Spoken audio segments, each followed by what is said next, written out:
बोलिए श्री सद्गुरु। तो ब्रह्मा जी ने माता सरस्वती का आवाहन किया कि देवी तुम आओ और कुंभकर्ण के आतंक से इस धरती को, इस धरा को बचाओ। यदि ये वरदान मांगेगा, इसकी तपस्या है ना, मैं ना तो कर नहीं पाऊंगा। इसलिए आकर के इसकी मति को ऐसे बदल दो, इसकी मति को ऐसे फेर दो, इसकी बुद्धि कुछ ऐसी हो जाए, इंद्रासन ये नहीं मांगे कुंभकर्ण, अथवा इनकी जिह्वा में कुछ ऐसा करो जिसे इंद्रासन ये न मांग सके। वही हुआ, माता सरस्वती आई और आकर के कुंभकर्ण की जीभ पर जाके बैठ जाती। अब ब्रह्मा जी ने कहा मांगो वरदान। अब ब्रह्मा जी ने कहा मांगो वरदान, और सरस्वती माता उसकी जीभ पर जाके बैठी हुई है। जैसे वो मांगने लगा इंद्रासन, जो बोल रहा था ना इंद्रासन, तो उसके मुंह से निकल गया निद्रासन। सरस्वती माता उसकी अकल को, उसकी मति को फेर दिया और उसकी जीवा में भी कुछ लटपटाहट पैदा किया, जिसे इंद्रासन के जगह वो निद्रासन की मांग कर लिया। निद्रासन की मांग अब निकल गया मुंह से, अब तो बांध छूट गया ना, अब फिर वापस तो होगा नहीं। तब ब्रह्मा जी ने कहा ठीक है, जाओ तुम सोओगे और साल में तुम 2 बार जगोगे, 6 महीना में 1 बार तुम जगोगे। अब फिर जाके सोते रहो तुम। यही माता सरस्वती हैं। माता सरस्वती चाहे ना तो किसी की बुद्धि को बदल सकती है। माता सरस्वती चाहे तो सूर्य बना सकती है, बना सकती है। माता सरस्वती चाहे तो जिह्वा पर बैठ करके वाणी को मधुर बना सकती है, वाणी में कोमलता पैदा कर सकती है। कोमलता, मृदुता, मधुरता और वाणी की प्रखरता, ये सब माता सरस्वती के हवाले है। उसका नाम ही है वाग देवी। वाग देवी का मतलब क्या होता है? वाक की देवी, वचन की देवी, शब्द की देवी। ये जब जिसके मुंह से जो बुलवाना चाहे ये बुलवा सकती है। ये जिसके मति में जब जैसा ज्ञान पैदा करना चाहे माता सरस्वती कर सकती है। इसलिए अपने देश में नियम है कि जितने बच्चे होते हैं पढ़ने वाले, जितने छात्रगण होते हैं, वो सब माता सरस्वती की पूजा करते, माता सरस्वती की अर्चना करते। ऐसा करने से माता सरस्वती की कृपा होती है, तो फिर विद्या होती। अब विद्या नहीं हो तब क्या होगा? यदि सरस्वती माता की कृपा न हो और हमारे जीवन में विद्या न हो, तो विद्या विहीन को पशु कहा गया है। जानते हैं कि नहीं? ऐसाम न विद्या न तपो न दानम, ज्ञानम न शीलम न गुणो न धर्मा, ते मृत लोके भुवि भार भूता मनुष्य रूपेण मृगा चरंती।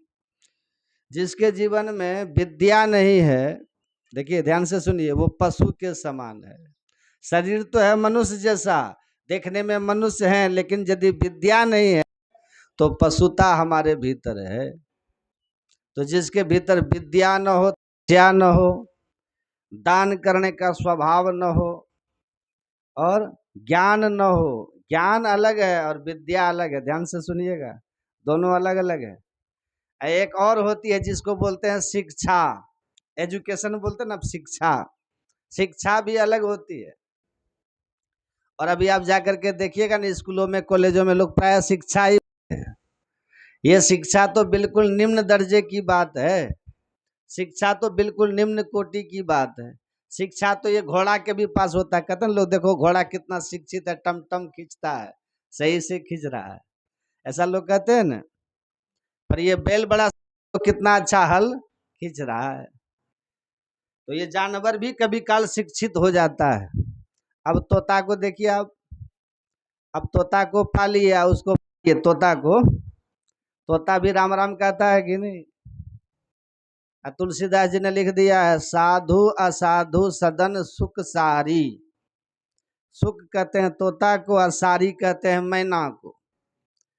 साधु के घर में भी तोता मैना होता है, और असाधु जो होते हैं उनके भी घर में तोता मैना होता है, लेकिन साधु के घर का जो तोता मैना होता है ना, वो राम राम करता है, सुमिरहि राम, वो राम का सुमिरन करता है। वो देखा देखी, चूंकि साधु के घर में रहता है ना, तो साधु तो अपने घर में भगवान का नाम लेता है, वो भगवान के नाम का चिंतन करता है, तो भगवान के नाम को सुन करके वो तोता भी राम राम करने लग जाता है, वो भी शिक्षित हो जाता है। अब वही जो तोता मैना किसी असाधु के घर में हो, जहां पर भगवान के नाम का कोई महत्व नहीं, कोई प्रभाव नहीं, कोई बोलचाल नहीं, जहां पर गाली गल्लम की बातें होती हो, जहां पर निंदा शिकायत की बातें होती हैं, जहां पर चुगलीखोरी की बातें होती हैं, ऐसे व्यक्ति के घर का जो तोता मैना होता है ना, उसको देखिए वो गाली देता है, वो भी वही सीख लेता है। तो इन सबको भी कुछ न कुछ शिक्षा मिल जाती है, शिक्षित होना है, ये शिक्षा है। लेकिन विद्या कैसे आती है? विद्या ऐसे आ जाएगी, ध्यान से सुनिए इधर। विद्या तो गुरु गृह गए पढ़न रघुराई, अल्पकाल विद्या सब आई। जो गुरु के घर जाते हैं पढ़ने के लिए, जो शिक्षक के पास जाते हैं पढ़ने के लिए, और वहां विनम्रता से रहते हैं, थोड़ी तपस्या करते हैं, मेहनत करते हैं, पुरुषार्थ करते हैं, अपने शिक्षक के, अपने गुरु की आज्ञा का पालन करते हैं, तो विद्या की प्राप्ति होती है, तब उसको विद्या मिलती। और अपने यहाँ कहीं कहीं 14 विद्याओं की बात है, कहीं पर 64 विद्याओं की बात है, ये सब विद्या है। तो जो माता सरस्वती की पूजा करे, उनकी अर्चना करे, उनकी वंदना करे, उनको विद्या हो जाती है। आप पूजा करे, अर्चना करे, वंदना करे, और उनकी बात नहीं माने, तब होगा? बोलिए ना, होगा? माता सरस्वती की बात नहीं माने तो माता सरस्वती की कृपा होगी? लोग कहते हैं हम माता को बहुत मानते हैं, लेकिन हम माता की बात ही नहीं मानते हैं, तो कृपा उनकी होगी? हम बराबर कहते रहते हैं, जैसे कोई व्यक्ति ये बोले कि हम पिताजी की बहुत सेवा करते हैं, पर पिताजी की बात ही नहीं मानते, तो पिताजी खुश कभी होंगे आपसे? यदि आप पिताजी को खुश करना चाहते, पिताजी को प्रसन्न करना चाहते हैं, तो पिताजी की बात भी तो माननी पड़ेगी। ऐसे हम माता सरस्वती की पूजा करना चाहते हैं, हम उनसे विद्या चाहते हैं, तो उनका मानना भी तो पड़ेगा ना। तो माता सरस्वती चरित्र शिक्षा दे रही है, और माता सरस्वती कह करके भी ये बता रही है। सुनिएगा, चरित्र से क्या बतलाती है? आप देखिए माता सरस्वती को, आप इनके चित्र को गौर से देखिए, मूर्ति को। माता सरस्वती सब कमल पर हैं, उनके फोटो को देखिएगा, लिखा है श्वेत पद्मासना। पद्म कहते हैं कमल को, जो माता सरस्वती सफेद कमल पर बैठती है। लक्ष्मी माता किस रंग के कमल पर बैठती है? देखें, लाल कमल पर बैठती है। ब्रह्मा जी को देखिए, वो लाल कमल पर बैठते हैं। लेकिन माता सरस्वती ऐसी देवी है जो सफेद कमल पर बैठती है। अब लक्ष्मी माता की साड़ी देखिए, आप कैसी साड़ी पहनती है? वो फोटो देखें आप लोग, लाल साड़ी होती है। अब पार्वती माता की साड़ी देखें, उनकी भी लाल होती है। लेकिन माता सरस्वती की साड़ी कैसी होती है? उनकी साड़ी देखिए सफेद, उजला, उजली साड़ी उनके बिल्कुल सफेद, दूध के समान सफेद उनकी साड़ी है। लिखा है, बड़ा अद्भुत है। अब फिर उनके हाथ में शंख देखिएगा, शंख भी सफेद है। माला देखिए, स्फटिक का माला है, शंख है, कमल है। उनकी साड़ी, उनके पास जो भी है, पोशाक है, वो सब के सब सफेद है। मानो माता सरस्वती ये शिक्षा दे रही है, ये विवेक दे रही है, ये उनका कहना है कि सफेद को धारण करो। मतलब सफेद में कोई दाग लगे तो दिख जाता है कि नहीं? लाल में दाग तो पच जाता है, काला में दाग तो दिखता ही नहीं है।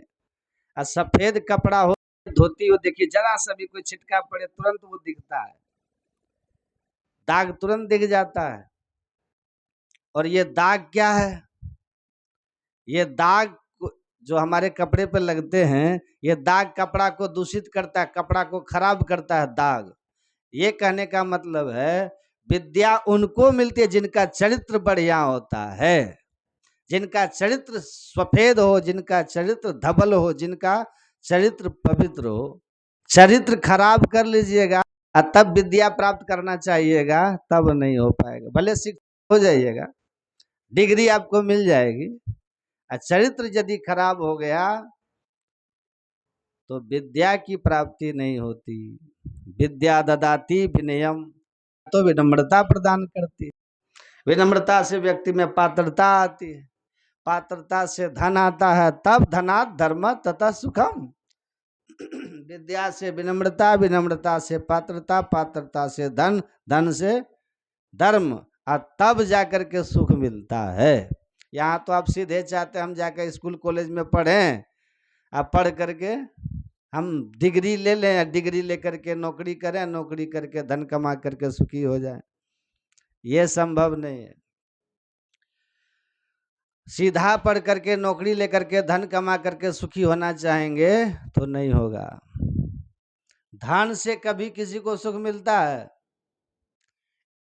इस बात को तो गांठ बांध लीजिए, धन से आज तक न किसी को सुख मिला है न भविष्य में कभी मिलेगा। सुख नहीं मिलता धन से। भले धन है तो बढ़िया बढ़िया भोजन कर लीजिएगा, पर भीतर से बेचैनी बनी रहेगी आपको।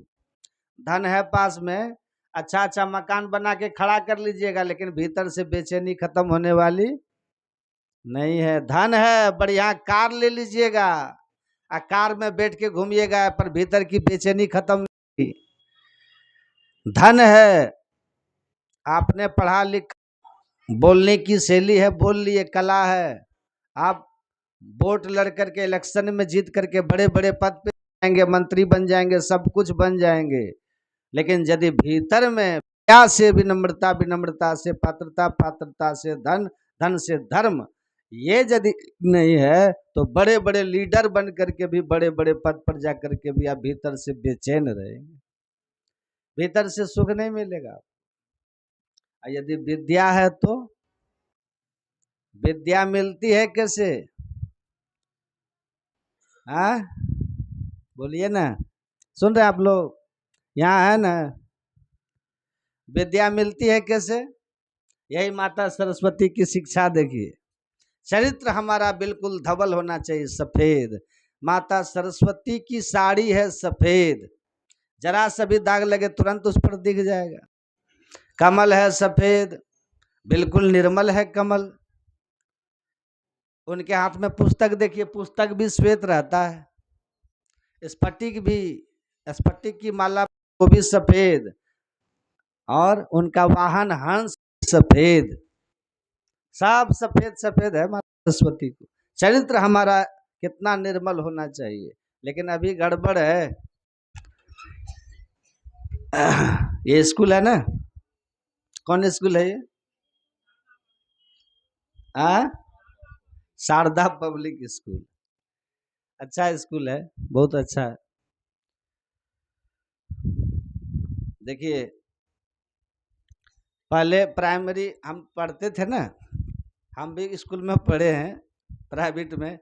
जब हम जाते थे ना पढ़ने के लिए, तो बहुत बच्चे आते थे, उस कुछ बच्चे में हम देखते थे वो सब खैनी लेकर के आते थे, हमको भी कहते तुम भी खाओ ना। और आश्चर्य आपको लगेगा,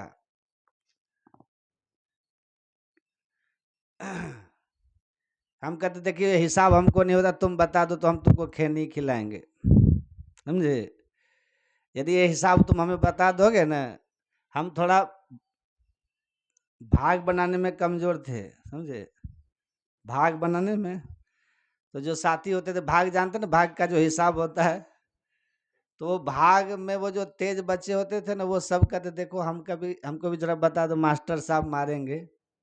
वो कहता था खैनी खिलाओगे तब बताएंगे।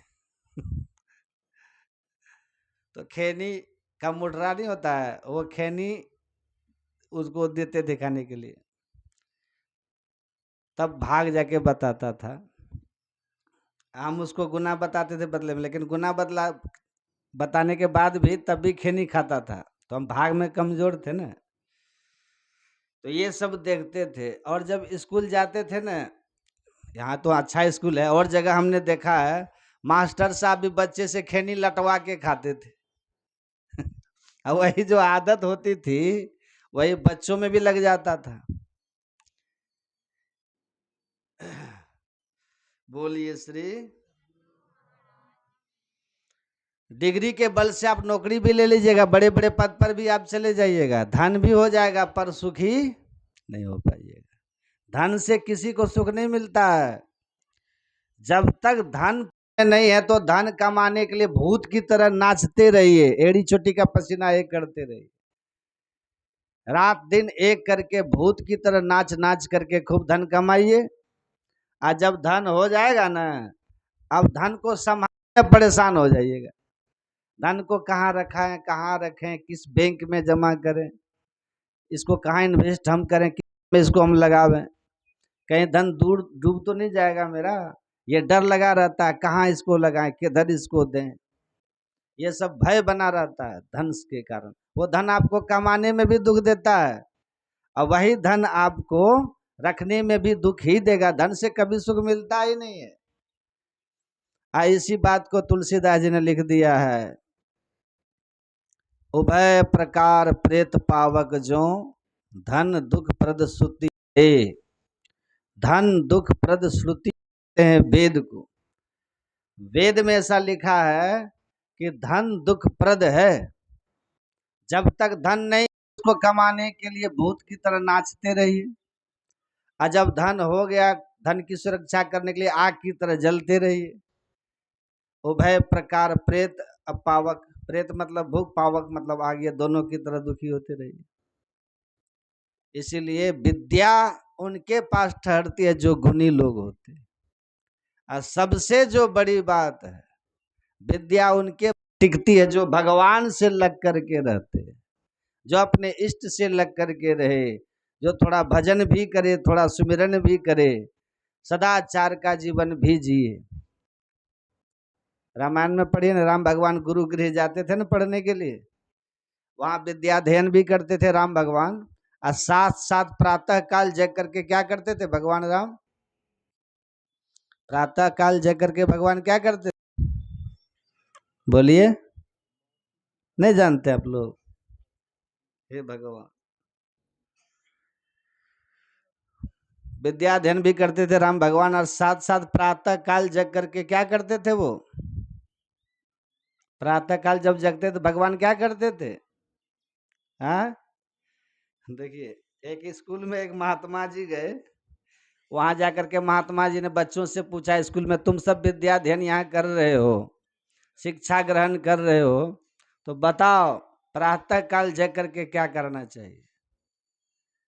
किसी बच्चे ने कहा है कि प्रातः काल जग करके घूमना फिरना चाहिए, भोर की हवा अब वेद की स्व दवा बराबर होती है। ये कहा बच्चे ने, कहा बात तो तुम ठीक कहते हो बच्चा, लेकिन ये उत्तर तुम्हारा गलत है। भोर की हवा अच्छी तो होती है, उससे स्वास्थ्य लाभ होता है, लेकिन भोर उठ करके नहीं चले जाओ, ये तुम्हारा कहना गलत है। एक ने कहा कि भोरे जग करके पहले फ्रेश होना चाहिए, बाथरूम जाना चाहिए, कहा ये भी तुम्हारा गलत है। कोई कुछ कहे, कोई कुछ कहे। एक ने तो कहा कि भोरे जग करके पान करना चाहिए, खान पान को प्रथम समारो, भोरे जगो पहले जलपान करो, खान पान को प्रथम संभालो। कहा साहब गलत बोल रहे। तब वहां जो मास्टर साहब थे ना, मास्टर साहब से पूछा, मास्टर साहब बताइए, ये आपके बच्चे तो क्या, आप ही बताइए प्रातः काल जग करके क्या करना चाहिए? तो मास्टर साहब ने कहा प्रातः काल जग करके पहले जगना चाहिए, फिर थोड़ा फ्रेश, बाथरूम जाना चाहिए, कुल्ला आचमन करना चाहिए, थोड़ा बैठ करके पढ़ना चाहिए।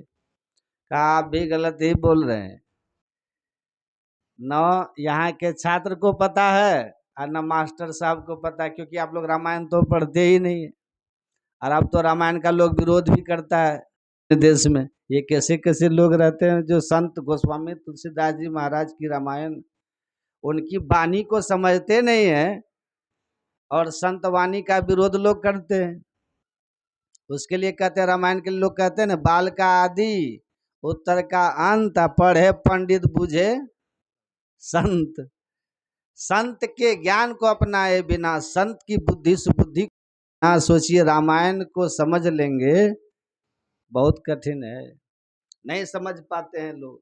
उसमें एक चौपाई है ना, एक लाइन है ना, वर्णाधम जे तेली कुम्हारा, स्वपच की रात कौल करवारा, इसका बहुत विरोध हुआ था। एक और चौपाई है ना, ढोल गंवार शूद्र पशु नारी, ये सब ताड़न के अधिकारी, इसका भी खूब विरोध हुआ था ना। इसका तात्पर्य क्या है, लोग समझे बिना कुछ से कुछ कर रहा है। पहली बात तो वहां वर्णाधम है, वर्ण अलग होता है, जाति अलग होता है, लोग समझते ही नहीं। और संतवाणी का ऐसे ही जैसे तैसे तोड़ मड़ोड़ करके अर्थ करके तब संतवाणी का विरोध करते हैं लोग। ऐसा नहीं करना चाहिए। पढ़िए, वहां तुलसीदास जी कितना बढ़िया लिखते। प्रातः काल जग करके हमें करना क्या चाहिए, सभी प्रकार की शिक्षा रामायण में भरी हुई है। और संत मत का जो भी सत्संग होता है ना, अपराह्न काल का, हर जगह रामचरितमानस का पाठ होता है। कुप्पा घाट जाकर के देखिएगा आप, कुप्पा घाट में प्रतिदिन जिस दिन बजता है, स्तुति प्रार्थना होने के बाद रामायण का पाठ होता है। रोज का वहां नियम है, वो दिनचर्या है वहां की। मनियारपुर में भी जाइए, साप्ताहिक सत्संग में हर रविवार के दिन देखिए, रामचरितमानस का सार सटीक जो गुरु महाराज ने टीका की है, उसका पाठ होता है हर मंदिरों में, उसका प्रवचन होता है। और फिर चाहे जिला वार्षिक हो, प्रांतीय हो, कि अखिल भारतीय हो, कि अनुमंडलीय, कोई भी सत्संग जो होता है, हर जगह रामायण का पाठ वो करके वही वक्ता के लिए विषय बनता है। यहाँ भी हुआ ना, इतनी महानता है रामायण की।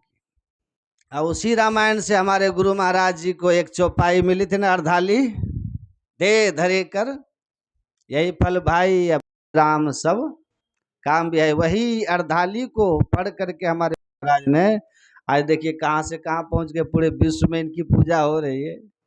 उस ग्रंथ का लोग विरोध करते हैं पूर्वक सब। उसी रामायण में लिखा हुआ है, प्रातः काल जग करके हमें करना क्या चाहिए। प्रातः काल उठ के रघुनाथा, मात पिता गुरु ना वही माथा। प्रातः काल भगवान जग जाते थे और जग करके माँ को प्रणाम करते थे, पिताजी को प्रणाम करते थे, अपने गुरुदेव को प्रणाम करते थे। और जो भी बड़े जन होते थे, श्रेष्ठ जन होते थे, भगवान सबको प्रणाम करते थे।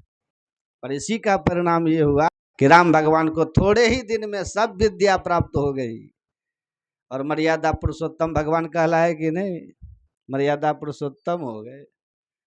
तो गुरु गृह गए पढ़न रघुराई, अल्प विद्या सब आई, विद्यावान गुणी अति चातुर। सबसे बड़ी बात क्या है, राम काज करबे को आतुर। तो विद्या जब भी होती है ना, विद्या भगवान से लग करके रहती है, विद्या भक्ति के साथ चलती है, विद्या योग्य के साथ चलती है, विद्या सदाचार के साथ चलती है, विद्या सुचाचार के साथ चलती है। ये जब विद्या जीवन में है, तब विद्यावान लोग सुखी रहते हैं भीतर से।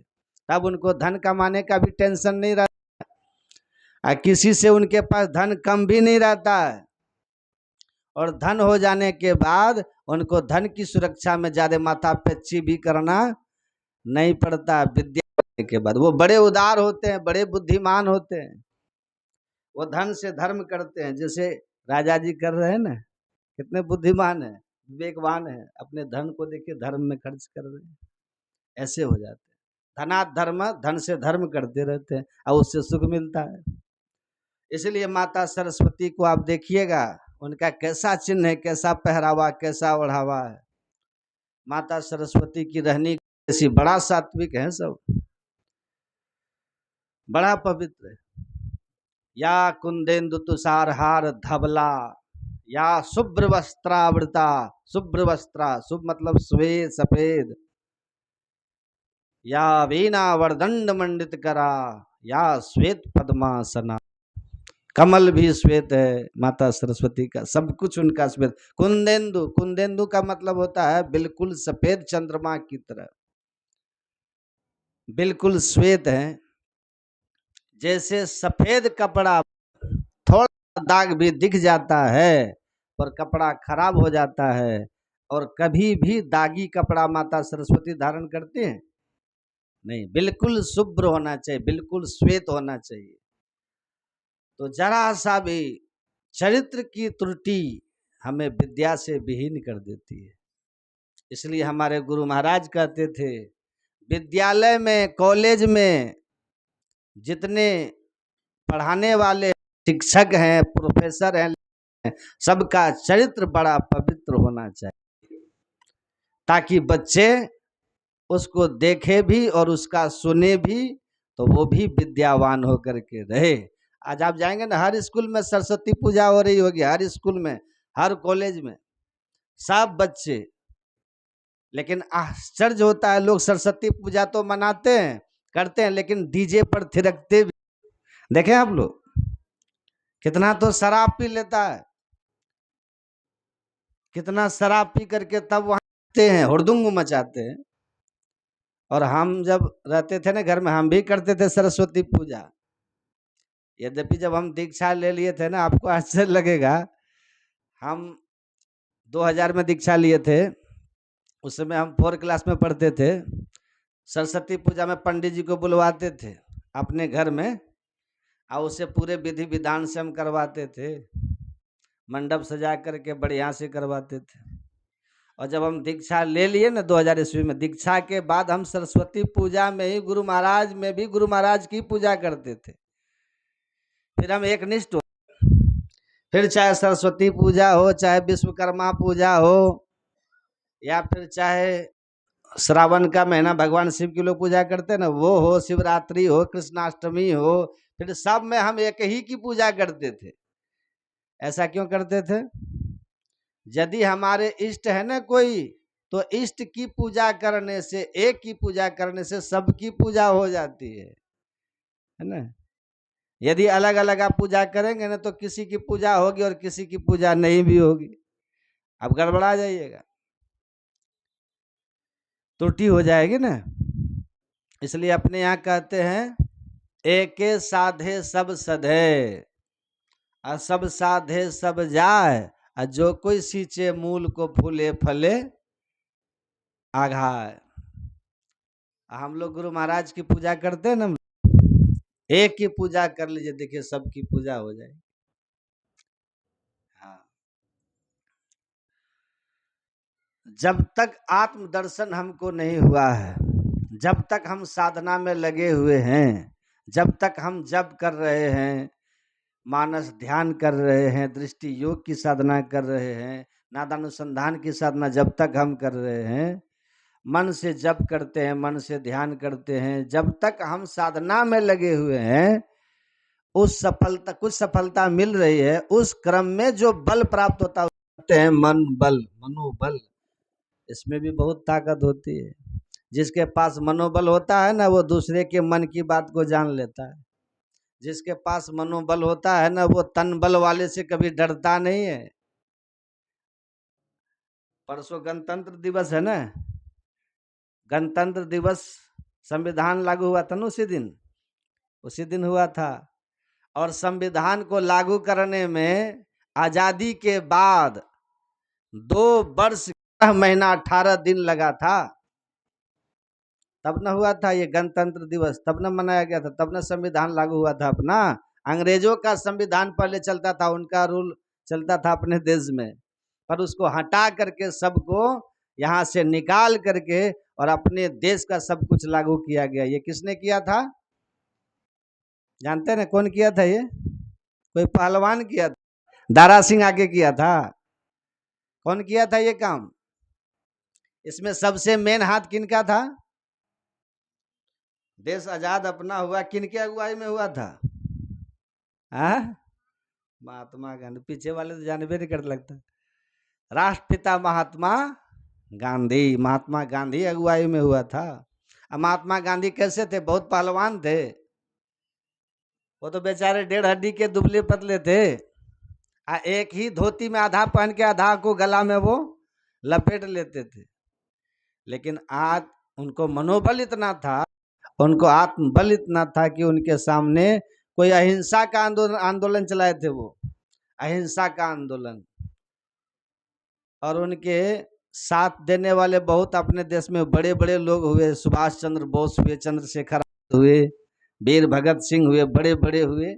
और सब मिल करके उनका साथ जैसे तैसे भी सब मिलजुल करके किए, तब ना अपना देश आजाद हुआ था।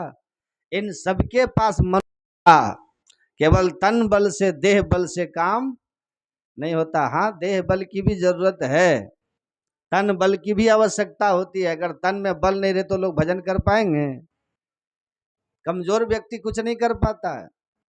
जिनके देह में शक्ति रहे, जिनके देह में बल नहीं है, जो ऊर्जावान नहीं है, जो व्यक्ति अशक्त हो गया है, जिनकी कमर टूट गई है, ऐसा व्यक्ति कुछ नहीं कर सकता है।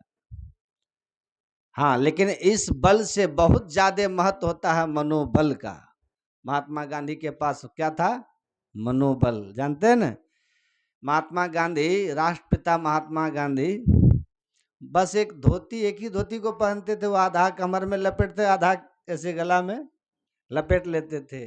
लाठी लेके चलते थे वो, चाहे कितनी बड़ा सभा हो, कहीं भी जाना हो, वो वहां चले जाते थे, वैसे ही चले जाते थे। भले बड़े निर्भीक थे, बड़े निर्भय रहते थे महात्मा गांधी। तो उनके पास मनोबल था। और आत्मबल मन बल से भी बड़ा होता है। आत्मबल जो होता है मनोबल से भी ज्यादा होता है।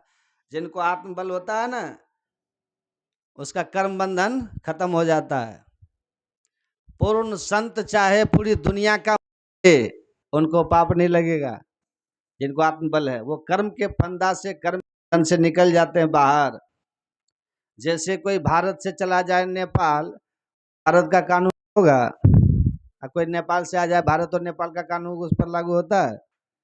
ऐसे कर्म मंडल से जो पार कर जाते हैं संत, वो कुछ भी करे, उस पर कर्म का फल, कर्म का लागू नहीं लगता उन पर।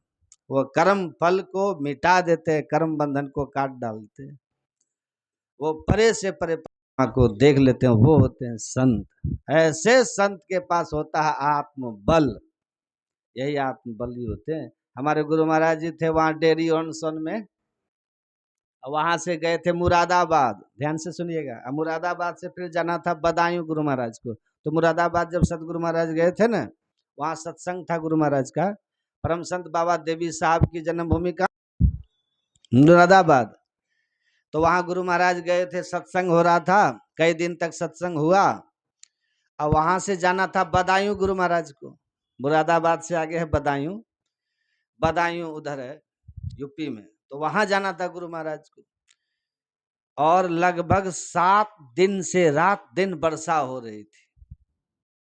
कभी सूरज उगे ही नहीं, न दिन में सूरज उदय हो, न दिन में वर्षा छूटे, न रात में वर्षा छूटे। हमेशा बादल बादल, सूरज का प्रकाश कभी आए ही नहीं। और मुरादाबाद जो सत्संग हुआ, जब तक होना था, वहां से फिर गुरु महाराज को जाना था बदायूं। अब बदायूं जाने का समय भी आ गया निकट, वर्षा छूटी नहीं रही है, वहां सत्संग है। संजोग ऐसा देखिए, जिस दिन जाने का समय हुआ ना गुरु महाराज को, और मूसलाधार वर्षा शुरू हो गया, और झमाझम वर्षा होने लग गया। उसी में गुरु महाराज जी कहते, चलो सामान रखो गाड़ी में, सामान अपना अपना लो, उठाओ और रखो गाड़ी में, चलना है बदायूं सत्संग में। कहा सरकार 7 दिन से वर्षा हो रही है, कई दिन से वर्षा हो रही है, आप आए तो और मूसलाधार वर्षा हो रही है।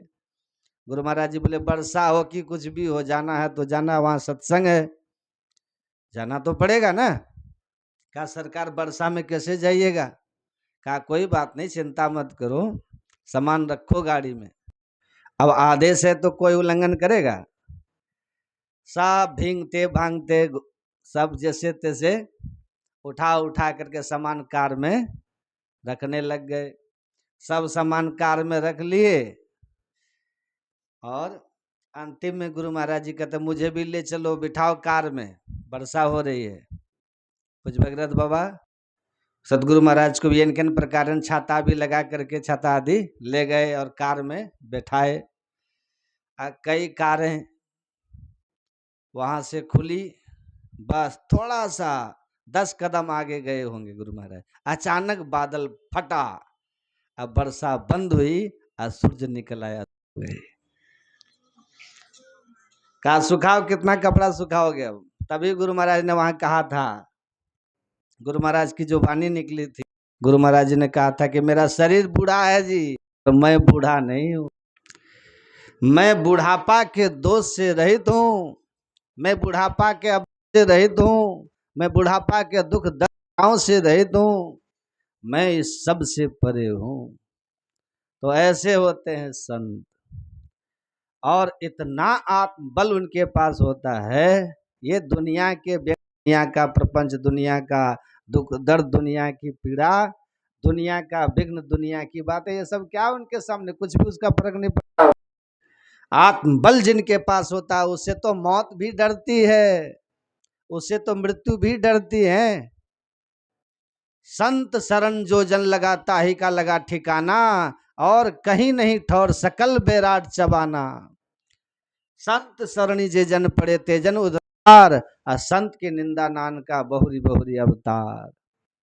ये सब शुद्धि से, इस पवित्रता, ये सब ज्ञान रूपी सोच है। ये ज्ञान कहाँ होगा? सत्संग में। ज्ञान से मन शुद्ध होता है, ज्ञान से आत्मा की पवित्रता प्रकट होती है। बहुत अद्भुत है सत्संग। ये जिनका हो जाता है, उसे तो मृत्यु भी डरते हैं। प्रताप तुम्हारा देख के जमदूत छट जावे, जमदूत भी भागेगा आपसे। और संत की बात तो छोड़ दीजिए, सावित्री का नाम सुने हैं कि नहीं? माता सावित्री जमराज से लड़ करके पति को ले आई थी, सत्यवान को। है? अपने मन से भगवान का नाम लीजिएगा, तब आत्मबल नहीं होगा। समझ रहे ना? राम राम कृष्ण कृष्ण करने से कुछ नहीं होगा। अपने मन से नहीं, शिव शिव करे, गुरु गुरु करे, तब नहीं। और सोचे कि मन रुक जाएगा, मन बल हो जाएगा, नहीं होगा। नाम में शक्ति नहीं होगी, वो नहीं रुकेगा। लेकिन उसी नाम को, उसी मंत्र को, उसी भगवान के नाम को आप किसी गुरु से दीक्षा में जानिए। जब गुरु दीक्षा में कोई मंत्र बताते हैं, तो गुरु पहले उसको जप करके सिद्ध कर लिए होते हैं। पहले मंत्र को जपते जपते, वो रटते रटते, एकदम रटना रटते हैं संत महात्मा साधु महापुरुष लोग। बच्चे रटते ना विद्यालय में, क ख ग घ अंग, क ख ग घ अंग, ये रटते ना बच्चे से, अ आ इ ऊ सब रटते रहते हैं। ऐसे साधु महात्मा मंत्र को रटते हैं, रात दिन जग जग करके रटते हैं। आपको पता नहीं चल, एकांत में बैठ करके वो रटते रहते हैं, रटते रहते हैं। उठ बैठो रटना रटो, चरणदास कहते हैं। उठ बैठो रटना रटो, प्रभु से लाभ हित। साधु महात्मा उस मंत्र को रटते रटते रटते रटते उसको सिद्ध कर लेते हैं। और उसकी सिद्धि क्या है? उसकी सिद्धि बस यही होती है कि जिसका मंत्र रटते रटते सिद्ध हो गया, अब वो बोलेगा, उधर मंत्र भी उनका होता रहेगा। हम प्रवचन कर रहे हैं, मंत्र भी होता रहेगा, उनका मन मंत्र भी चालू रहेगा। कभी मंत्र अब छूटेगा नहीं। यही मंत्र की सिद्धि। रविदास जी कहते ना, अब कैसे छूटे नाम रट लागी। अब कैसे छूटेगा? वो सिद्ध हो गया।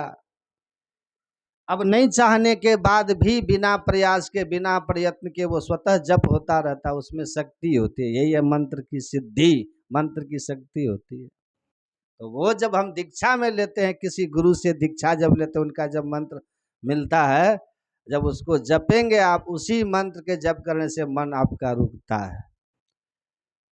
कैसे जपेंगे तब रुकेगा? कैसे जपने से मन रुकेगा? जी हिला करके जपिएगा तब भी मन नहीं रुकेगा। माला पर जपिएगा तब भी ये मन रुकेगा। माला तो कर में फिरे, जीव फिरे मानी, आ मनवा तो दहु दिशि फिरे, ये तो सुमरन ना है। माला फिरत जुग गया, मिटा न मन का फेर, फेर मतलब दौड़ भाग, मिटा न मन का फेर, कर का मन का छाड़ दे। मन का फेर, कबीर साहब उपाय बता। मन का फेर मतलब मने से जपिए, मन का ही माला, मन से ही मंत्र को जपिए। ऐसा जब जपिएगा तब मन होता है स्थिर। ऐसी को हमारे गुरु महाराज क्या कहते हैं? अति पावन गुरु मंत्र मन ही मन जाप जपो। मन ही मन करिए, तब मन धीरे धीरे स्थिर होता है। बोल बोल के नहीं। जो बोल बोल के जप करेंगे तब बोल के जपिए ही नहीं, दूसरे को सुनाइए मत। ये आपका अपना धन है, रत्न है, इसको छुपा के रखिए, मंत्र एक रत्न है। बोलिए श्री। सबसे जो बड़ा लाभ होता है, सुनिएगा ध्यान, सब खत्म। आपको उसी समय आप दूसरे के मन की बात को जानने लग जाएंगे। पर यदि कहने लग गए तो आप जादूगर बन जाएंगे। लोग आपको परेशान करेगा, ये बताइए वो बताइए, फिर आप बताने लग जाएंगे। अब परिणाम यह, थोड़े दिन के बाद आपकी रिद्धि सिद्धि सब खत्म। इसलिए पहले तो अनेक जन्म लग जाता है भजन में मन लगाने में, जन्मों बीत जाता है, मन नहीं लगता भजन में।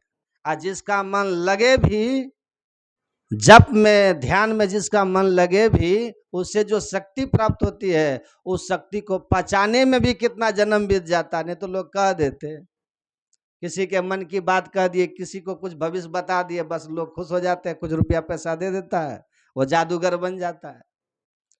इसलिए कितना जन्म लग जाता है इसको पचाने की शक्ति प्राप्त करने में। केवल जब पचाने की भी शक्ति और भजन निरंतर चलता रहे, तब आप देखिएगा जिसको मानस ध्यान अपने भीतर बनेगा ना, लाभ क्या होता है। हमारे गुरु महाराज कहते हैं, आप पढ़ेंगे पदावली में, प्रथम ही धातु को ध्यान, आप फल क्या होगा, हो श्रुति निर्मल, अहो बिंदु ज्ञान, तब बिंदु का ज्ञान हो जाएगा। अब बिंदु ये क्या है, बिंदु किसको कहते हैं, बिंदु जो देखते अपने भीतर, बिंदु है क्या, आप पढ़िएगा, थोड़ा ध्यान से सुनिए। अब खत्म कर रहे हैं, सुन रहे हैं कि नहीं, सब सुन रहे हैं ना, भूख लग गई है क्या, अब खत्म कर दे। ये बिंदु क्या है, ये बिंदु बिना अंग प्रत्यंग का भगवान की मूर्ति है।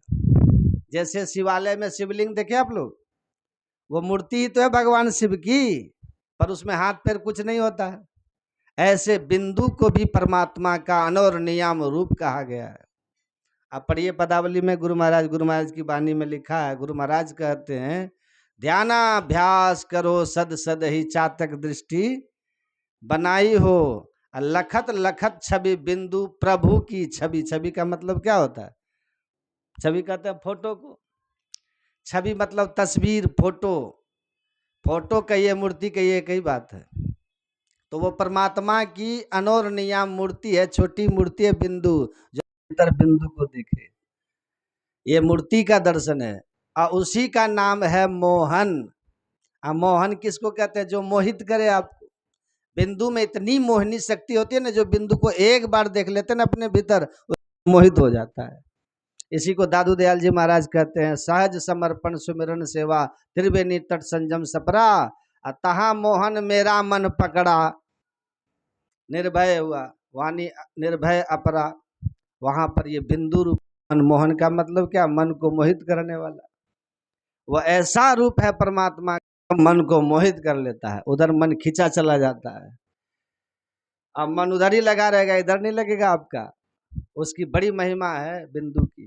वो दूसरी जगह हमारे गुरु महाराज और भी लिखते हैं पदावली में ही, गंग जमुना सरस्वती संगम पर संध्या करो नित भाई, दृष्टि युगल कर अंगुल द्वादश पर दृढ़ थिड़ धरु ठहराई, और प्राण स्पंद बंद हो जाए मन हो तजय चंचलाई। परिणाम क्या होता है, अब आगे गुरु महाराज कहते हैं, अनहु से अनुरूप ब्रह्म संग, अनहु से अनुरूप मतलब वही बिंदु है ना। अब ब्रह्म का मतलब क्या होता है, परमात्मा ईश्वर। तो अनु से अनुरूप जो ईश्वर रूप है वो उसके संग हमारी सूरत मिल जाती है। अनहु से अनुरूप ब्रह्म संग सहज ही सूरत समाई, सूरत हमारी वृत्ति उससे मिल जाती है। बिंदु क्या, परमात्मा का अनुरणीयाम रूप है ये। अब और भी पढ़िए दूसरी जगह पदावली में ही गुरु महाराज और खुलासा कर देते। वहां पर गुरु महाराज जी लिखते हैं, आषाढ़ गाढ़ अति आषाढ़ तम अति गाढ़ में, आषाढ़ तम, तम का मतलब क्या होता है, अंधकार।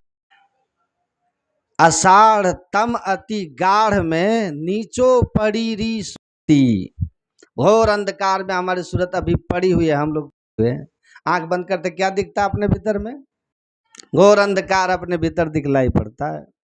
तो गुरु महाराज कहते हैं आषाढ़ तम अति गाढ़ में नीचो पड़ी री सूरती, उद्धार कर निज, अपना उद्धार कीजिए, उद्धार कर निज गुरु दया, गुरु की दया लेकर के, गुरु की कृपा लेकर के अपना कीजिए। क्या करने से उद्धार होगा? आगे फिर कहते हैं उद्धार निज गुरु दया ले, हेर प्रभु बिंदु मूर्ति। प्रभु का मतलब परमात्मा, मूर्ति मतलब मूर्ति है, बिंदु बिंदु रूपी मूर्ति जो परमात्मा है उसकी कीजिए। उसी बिंदु रूपी परमात्मा की मूर्ति के दर्शन से अपने भीतर ज्ञान हो जाता है, क्योंकि अक्षरों का बीज है बिंदु, बीजा अक्षरम परम बिंदु नादं तस्यो परिस्थितम सशब्दम चाक्षर निशब्दम परमम। ये बिंदु के दर्शन से ज्ञान का खजाना मिलता है। जो चलते चलते वहां से चले जाएंगे त्रिकुटी महल में, तब क्या होगा? त्रिकुटी महल में विद्या सारा, वहां पर सब विद्या आपको प्राप्त हो जाएगी, वहीं जाकर के सरस्वती पूजा पूर्ण हो जाती है। इसलिए गुरु महाराज की कृपा से आज हम लोग यहाँ सत्संग पधारे, सरस्वती माता के पूजा के अवसर पर बहुत अच्छा लगा। और हमारे ये जो राजा जी हैं, इनको मैं बहुत बहुत साधुवाद देता हूँ, धन्यवाद देता हूँ। इस ज्ञान का प्रचार प्रसार करते हैं, यही हमारे विद्या का लक्षण है। दीक्षा में हम लोग शपथ भी लेते हैं ना कि मैं संत मत के उन्नति में तन मन धन से मददगार रहूंगा, है ना। तो गुरु महाराज के इस ज्ञान को पकड़ के रखिएगा और इस ज्ञान के प्रचार में आप लोग सहयोगी होकर के रहिएगा। आपको गुरु महाराज की कृपा से राजा जी को तन मन धन में वृद्धि करे, आप सबका भी शुभ हो, कल्याण हो। जो लोग भी सत्संग में आए सब के सब गुरु महाराज की कृपा के पास। हमारे आदरणीय राजा जी जिन्होंने यहाँ सत्संग ज्ञान यज्ञ कराया सरस्वती पूजा के अवसर पर, और इनके पूरे परिवार परिजनों ने, मैं तो सबका नाम भी नहीं जानता हूँ, जो भी सब लोग मिलकर यहाँ पर सहयोग करके सरस्वती पूजा करा रहे हैं, सत्संग ज्ञान यज्ञ करा रहे हैं, आप सब लोगों का बहुत बहुत धन्यवाद। अवश्य जान लीजिए कि ये जो सत्कर्म यहाँ पर हुआ है ना, हुआ है तो माता सरस्वती साक्षात बैठ के सुन रही है, प्रसन्न हो रही है, खुश हो रही है। तो गुरु महाराज आपको अपनी साया में रखे, अपनी शरण में रखे, और मैं आप सबके लिए प्रार्थना करता हूँ, सबके लिए भी यही शुभकामना है, लोक का लोक परलोक दोनों शुभ हो, मंगल हो। बोलिए श्री सद्गुरु। कुछ कह दीजिए, आप भी कहिएगा।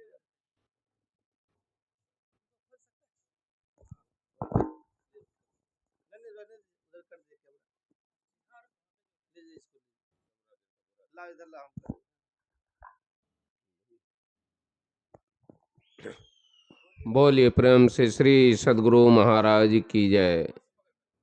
अब हम लोग पूज्य बाबा को मल्यार्पण कर रहे हैं। श्री सद्गुरु महाराज की जय। श्री सद्गुरु महाराज की जय। श्री सद्गुरु महाराज की जय। श्री सद्गुरु महाराज की जय।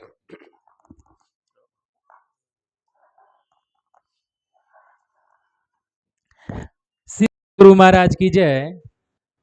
बहुत ही हम भाग्यशाली क्षण है। आज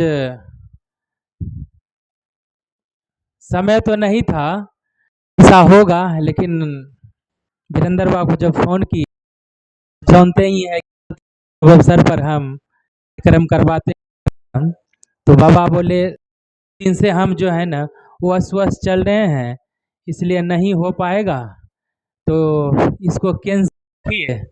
तो फिर मन में थोड़ा उदासी छा गया। गुरु महाराज को बोले इसी गुरु महाराज हर तो कराते थे, लेकिन संजोग से अकेले शिव बाबा बच गए थे। हमको लगता है आधा घंटा भी नहीं हुआ होगा, तो बाबा फोन किए कि पूज्यपाद संदीपानंद जी महाराज का पदार्पण हुआ है सत्संग में। तो आप तैयार होइए। तो अब सोचिए, देखिए गुरु का महिमा क्या है। तो सरस्वती पूजा का जो समय था तो साउंड का कार्यक्रम था, हॉर्न था नहीं, सिंगल माइक था, स्टैंड भी नहीं था। तो हम सोचे बाबा को बोले 1 मिनट का समय दीजिए, हम बाजा मालिक से बात करके। लेकिन जो वहाँ बात किए कुछ हुआ ही नहीं, सत्संग मंदिर के माध्यम से ही सब काम हुआ। हॉर्न सब जो देख रहे हैं सत्संग मंदिर का ही है।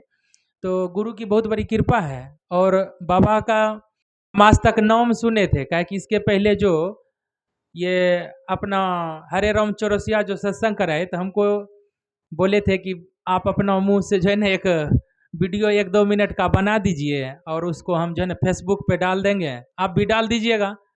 हम बोले ठीक है हम डाल देंगे। तो हम 1-2 वीडियो बनाए थे और हुआ भी वही चीज़।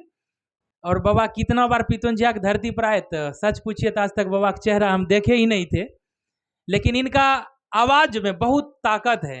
ये जैसे स्वामी विवेकानंद जी के आवाज में बहुत बड़ा ताकत है कि उनकी एक एक शब्द में परिवर्तन होने की संभावना है। तो वैसे हमने देखा बाबा में कि इनका प्रवचन सुनकर हम बहुत मोहित होते थे। जब बाबा चले जाते थे तो वीरेंद्र बाबा को बार बार हम कहते थे, वो जो संदीपानंद महाराज जी आते हैं बहुत वो जो है ना उनके पास तेजस्वी मतलब वो भक्ति है, भावना है और प्रवचन बहुत उनका ताकतवर होता है। बाबा कहते थे कि गुरु की कृपा है।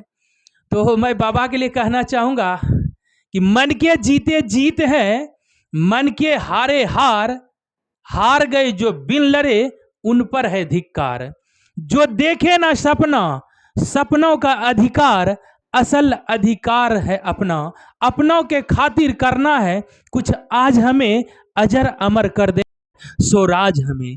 तू माटी का लाल है, कोई कंकर या धूल नहीं, समय बदल कर रख देगा, इतिहास लिखेगा भूल नहीं। तू भोर का पहला तारा है, परिवर्तन का यह नारा है, यह अंधकार है कुछ पल का, फिर सब कुछ है, फिर सब कुछ तुम्हारा। ये जो मैं शब्द कहा मैं तरफ से नहीं करा। महाराज जो अपना जीवन त्याग किए, समर्पण किए, आज गुरु महाराज सो शरीर नहीं है लेकिन करोड़ों लोगों को पूरे विश्व में उनके ज्ञान से लोगों को लाभ मिल रहा है। देखिए धन जो है सब दिन रहने वाला चीज नहीं है। आज देखिए जमालपुर में जमाल बाबू का नाम सुनते हैं, करोड़ों बीघा जमीन था उनके पास, गिनती ही नहीं, उनको खानदान को पता नहीं जमीन था। आज उनके घर में देखिए दिया जलाने वाला नहीं, खिड़की कोई चुरा के ले जाता है, ईटा कोई चुरा के ले जाता है, किवाड़ कोई उठा के लेके चला जाता है। एक ऐसा जहाज था उसके पास, पानी में भी हवा में उसको चला सकते, सड़क पर भी चला सकते। लेकिन वैसे पे अपना भरतखंड में देखिए 52 कोठरी 53 दुआर, क्या है, दीप जलाने वाला भी नहीं है। राजी चल गए मर के इस दुनिया से, स्व शरीर नहीं है। हाल फिलहाल देखिए 6-7 महीना होता है, लेकिन आज देखिए भारत उसी के माध्यम से ग्रोथ कर रहा है, उनका कमाया हुआ दौलत। तो गुरु महाराज जो हम लोग आप लोग को जो ज्ञान दिए हैं, जो मंत्र दिए हैं कि ये आपके लाइफ को तो बदलेंगे ही हैं, लेकिन 84 लाख का जो जोनी होता है जिसमें मानव बार बार भटकता है मोह माया में, यह शरीर कभी कुत्ता, कभी बिल्ली, कभी जानवर, कभी कीट, कभी पता, इस तरह से जो बनते जा रहे हैं, ये गुरु की बहुत बड़ी कृपा है। गुरु महाराज अपना पितुंजिया सत्संग मंदिर में लिखे हैं कि मिट्टी में जाने से और कब्र में दफन होने से पहले आप मोक्ष की प्राप्ति करो और आप गुरु को जानो। अभी बाबा बता रहे थे कि एक निष्ठ भक्ति होनी चाहिए। 10 का पूजा करते हैं तो 10 तरह दिमाग बढ़ जाता है। यदि आप एक ही जगह पूजा करते हैं तो आपका ध्यान सोच रूप से। इसलिए किसी शायर ने लिखा कि मौत की गड्डी में जिस दिन जाना होगा, ना तकिया ना कोई बिछोना होगा, साथ होगी आप जैसे दोस्तों की मीठी यादें, बस शमशान घाट का 3.5 हाथ का कोना होगा। यह शरीर 3.5 हाथ के कोना में शमशान घाट में जलेगी, लेकिन फिर से बार बार मनुष्य जो है ना किसी योनि में भटकते रहेगा। इसलिए गुरु महाराज से श्रद्धा पूर्वक भक्ति करना चाहिए। और गुरु महाराज के लिए हम कहना चाहेंगे, हो गई पीर परबस्सी पिघलनी चाहिए, इस हिमालय से कोई गंगा निकलनी चाहिए। आज यह दीवार पर्दों की तरह हिलने लगी, लेकिन शर्त यह थी कि बुनियाद हिलनी चाहिए। हर सड़क, हर गली, हर नगर, हर गांव हाथ लहराते हुए हर लाश चलनी चाहिए। मेरा मकसद केवल हंगामा खड़ा करना नहीं है, मेरी पूरी कोशिश है यह कायनात बदलनी चाहिए। अरे मेरे सीने में नहीं तो तेरे सीने में सही, हो कहीं भी आग जलनी चाहिए। गुरु महाराज जो आग जला के गए हैं गुरु महाराज स्व शरीर नहीं है, लेकिन उनके जाने के बाद भी हमारे पूज्यपाद संदीपानंद जी महाराज के तरह करोड़ों शिष्य है पूरे विश्व में, लाखों करोड़ों, जिसका काउंटिंग ही नहीं हो सकता, काउंटलेस है। आज गुरु महाराज नहीं है, लेकिन उनके द्वारा दिए गए वचन, उनके द्वारा दिए गए मंत्र, जो तप है, जो पूजा है, आज स्वशरीर गुरु महाराज नहीं रहने के बावजूद भी उनका जो मकसद था, यदि गुरु महाराज जीवित होते तो क्या होना चाहिए मेरे सामने में लोगों के साथ, वही काम आज हमारे संत महात्मा कर रहे हैं। इसलिए समाज में संत होना बहुत जरूरी है। यदि समाज में संत नहीं है तो हम लोग जल्द से जल्द विनाश की तरफ चले जाएंगे। देखिए, थोड़ा 10 सेकंड और लेंगे। जैसे देखिए, शेर को हम लोग लेते हैं, बिल्ली को ले लेते हैं, तो शेर आदमी को टुकड़ा टुकड़ा कर देती है। शेर से हम लोग डरते हैं, पूरे जानवर उनसे डरता है। लेकिन शेर जब अपने बच्चे को पकड़ते हैं तो उसी मुंह से पकड़ते हैं जिस मुंह से वह दूसरों को खून करता है। बिल्ली का भी हाल वही देखिए। लेकिन वह अपना बच्चों को जब पकड़ती है तो प्यार से पकड़ती है, उसको उतना दर्द नहीं होता जितना दर्द होना चाहिए। उसी तरह यदि हम लोग गुरु महाराज से दीक्षा लिए हैं तो सही समय पे, टाइम टेबल पे समय निकाल के ज्ञान भजन करना चाहिए। और कभी भी किसी भी काल भी आएगा तो गुरु महाराज की कृपा से हम लोग बच जाएंगे। और मैं अपनी चीज के विराम देता हूँ, और बाबा को भी जाना, शाम का भी समय हो चुका, हमसे गलती होगी क्षमा करेंगे। और मैं चाहूंगा 2 शब्द बाबा मेरे मुखारबिंद से निकले हुए वचन को थोड़ा कंप्लीट कर देंगे, जो अधूरा रहेंगे। श्री सतगुरु महाराज।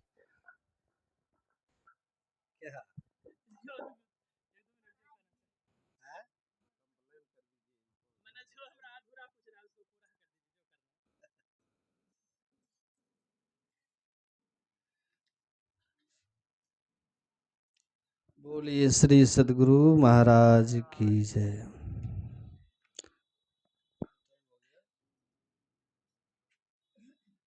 अभी जो हमारे राजा जी कह रहे थे, बहुत अच्छी बात बता रहे थे आप लोगों को। धर्म पूर्वक रहें तो जीवन सुखमय होगा। गुरु महाराज के इस ज्ञान को दृढ़ता से आप लोग मानिए, और इस पर अटल रह करके चलना, हिलना डुलना नहीं है ना। कभी बाएं कभी दाएं, कभी इधर कभी उधर, इससे काम नहीं चलेगा। पूर्ण समर्पण, एक ईश्वर पर अचल विश्वास, पूर्ण भरोसा, उसकी प्राप्ति अपने अंदर में होगी। उसका दृढ़ विश्वास, सदगुरु की निष्कपट सेवा, सत्संग और दृढ़ ध्यानाभ्यास, इसको मोक्ष का कारण समझना चाहिए।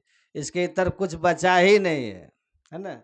इसीलिए इस पर एकदम समर्पित भाव में रह करके और साधन करते रहिए, कल्याण जरूर होगा। श्रद्धा और भक्ति, गुरु के प्रति निष्ठा, यही है। तो गुरु के चरण को पकड़ के रखिएगा, इनके विचारधारा को पकड़ के रखिएगा, तो आपका परम कल्याण होगा। बहुत बहुत शुभकामना। सबका शुभ हो, मंगल हो, कल्याण हो। बोलिए श्री सद्गुरु।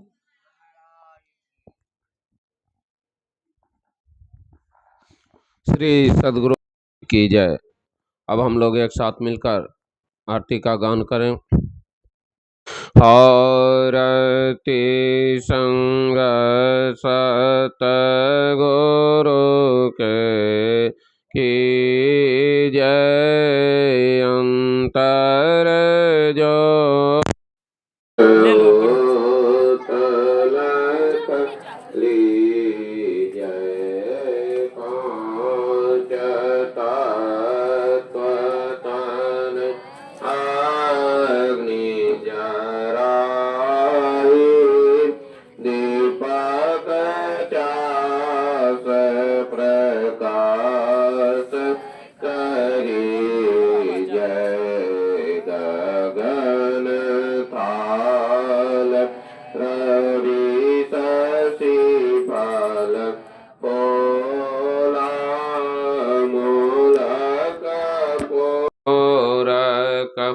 लसधर दीजय। अक्षत नभतारे मुख ताल पमालय।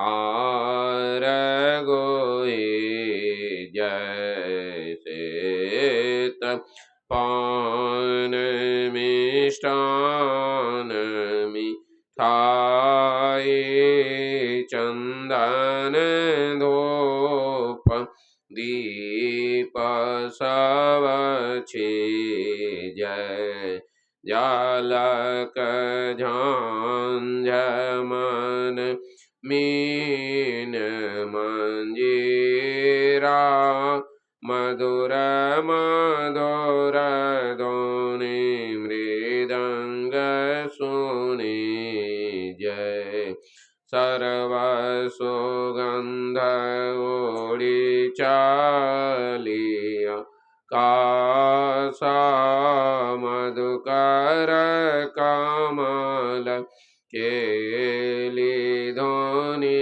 दे जय निर्मल ज्योत जरत घट माही देखत दृष्टि दोष सब जय आधर धार मृत भैयाव सतमत द्वार अमर रस जय पी पी हो सुरत मत वाली चढ़ी चढ़ी ओम गियामी रस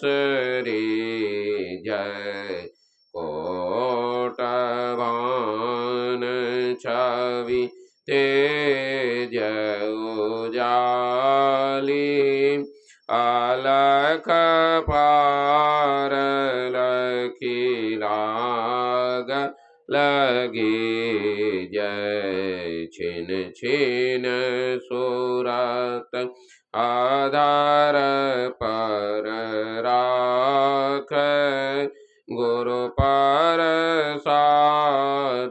सादयागम रस पी जय दम कत कड़क कड़क गुरु धाम उलटी आलाल तुलसी तनती जय आरती तन मंदिर में की जय दृष्टि जोगल कर सन्मुख दी जय चमके बिंदु सूक्ष्मयति ओ ज्वाल ब्रह्म ज्योति अनुपम लखली जय जगमग जगमग रूप ब्रह्मांडा निरखी निरखी ज्योति तजदी जय शब्द सुरत अभ्यास सरलतर करी करी सार सबद गईली जय ऐसी जोगति कायागण त्यागी भाव भ्रम वेद सकल मलछि जय भाव खंडन आरती निरमल करी में अमृत रस पी जय आरती तन मंदिर में की जय दृष्टि योगल कर सन्मुख दीजिए। बोलिए प्रेम से श्री सद्गुरु महाराज की जय। जय गुरु महाराज, जय गुरु महाराज, जय गुरु महाराज। श्री सद्गुरु महाराज की जय।